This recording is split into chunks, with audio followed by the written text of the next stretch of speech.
Hello ಮಕ್ಕಳ, ನಾನಿವಾಗ ಗುಣಸಂಧಿ ಬಗ್ಗೆ ಎಕ್ಸ್ಪ್ಲೇನ್ ಮಾಡಿ ಹೇಳ್ತಾ ಇದ್ದೀನಿ.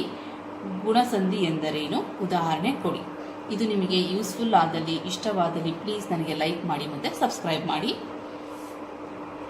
ಪೂರ್ವ ಪದದ ಅಂತ್ಯದಲ್ಲಿರುವ ಆಕಾರಗಳೊಡನೆ ಉತ್ತರ ಪದದ ಆದಿಯಲ್ಲಿರುವ ಈಕಾರಗಳು ಸೇರಿ ಸಂಧಿಯಾದಾಗ ಅವೆರಡರ ಸ್ಥಾನದಲ್ಲಿ ಏಕಾರವು ಪೂರ್ವ ಪದದ ಅಂತ್ಯದಲ್ಲಿರುವ ಆಕಾರಗಳೊಡನೆ ಉತ್ತರ ಪದದ ಹಾದಿಯಲ್ಲಿರುವ ಊಕಾರಗಳು ಸೇರಿ ಸಂಧಿಯಾದಾಗ ಅವೆರಡರ ಸ್ಥಾನದಲ್ಲಿ ಓಕಾರವು ಪೂರ್ವ ಪದದ ಅಂತ್ಯದಲ್ಲಿರುವ ಆಕಾರಗಳೊಡನೆ ಉತ್ತರ ಪದದ ಹಾದಿಯಲ್ಲಿರುವ ಋಕಾರವು ಸೇರಿ ಸಂಧಿಯಾದಾಗ ಅವೆರಡರ ಸ್ಥಾನದಲ್ಲಿ ಅರ್ಕಾರವು ಏಕಾದೇಶವಾಗಿ ಬಂದರೆ ಅದನ್ನು ಗುಣಸಂಧಿ ಎನ್ನುವರು.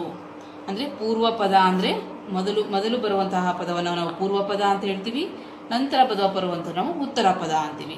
ಪೂರ್ವ ಪದದ ಅಂತ್ಯದಲ್ಲಿ ಆಕಾರಗಳು, ಉತ್ತರ ಪದದಲ್ಲ ಆದಿ ಅಂದರೆ ಮೊದಲು ಬರುವಂತಹ ಪದಗಳು ಇ ಆಗೆ ಇ ನಾವು ಶಾರ್ಟ್ ಆಗಿ ಹೇಳ್ಬೇಕಂದ್ರೆ ಆಗೆ ಇ ಬಂದಾಗ ಅವೆರಡರ ಸ್ಥಾನದಲ್ಲಿ ಏನಾಗಬೇಕು?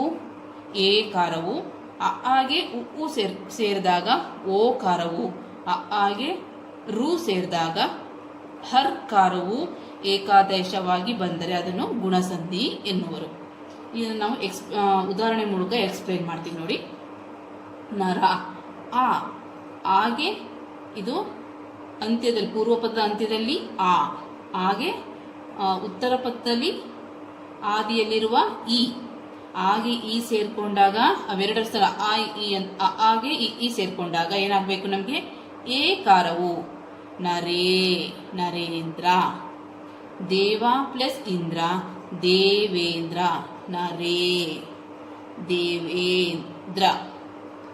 ಜ್ಞಾನ ಪ್ಲಸ್ ಈಶ್ವರ ಜ್ಞಾನೇಶ್ವರ. ಏಕಾರ ಬರುತ್ತೆ ನೋಡಿ. ಸೂರ್ಯ ಪ್ಲಸ್ ಉದಯ. ಸೂರ್ಯ ಅಂದ್ರೆ ಹಾಗೆ ಊ ಸೇರ್ಕೊಂಡಾಗ ಇಲ್ಲಿ ಹಾಗೆ ಈ ಸೇರ್ಕೊಳ್ಳುತ್ತೆ. ಇಲ್ಲಿ ಹಾಗೆ ಊ ಸೇರ್ಕೊಂಡಾಗ ಸೂರ್ಯೋ ಓ ಬರುತ್ತೆ. ಓಕಾರವು. ಮಹಾ ಪ್ಲಸ್ ಋಷಿ ಮಹರ್ಷಿ. ಹಾಗೆ ರು ಸೇರ್ಕೊಂಡಾಗ ಏನಾಗುತ್ತೆ? ಹರ್ಕಾರವು. ಹರ್ಕಾವತ್ತಿದೆ ನೋಡಿ. ಹರ್ಕಾರವು. ಸಪ್ತ ಪ್ಲಸ್ ಋಷಿ ಸಪ್ತರ್ಷಿ. ಹರ್ಕಾರವು. ಇಲ್ಲಿ ಹಾಗೆ ರು ಬಂದಾಗ ಹರ್ಕಾರವು ಬಂದಾಗ ಅದನ್ನ ನಾವೇನು ಹೇಳ್ತೀವಿ? ಅದನ್ನ ಗುಣಸಂಧಿ ಅಂತ ಹೇಳ್ತೀವಿ. ಶಾರ್ಟ್ ಆಗಿ ಹಾಗೆ ಈ ಬಂದಾಗ ಏಕಾರ. ನರೇ ನೋಡಿ. ನರೇ. ದೇವೇಂದ್ರ. ಜ್ಞಾನೇಶ್ವರ. ಹೂ ಬಂದಾಗ ಹಾಗೆ ಹೂ ಬಂದಾಗ ಓಕಾರವು. ಸೂರ್ಯೋ.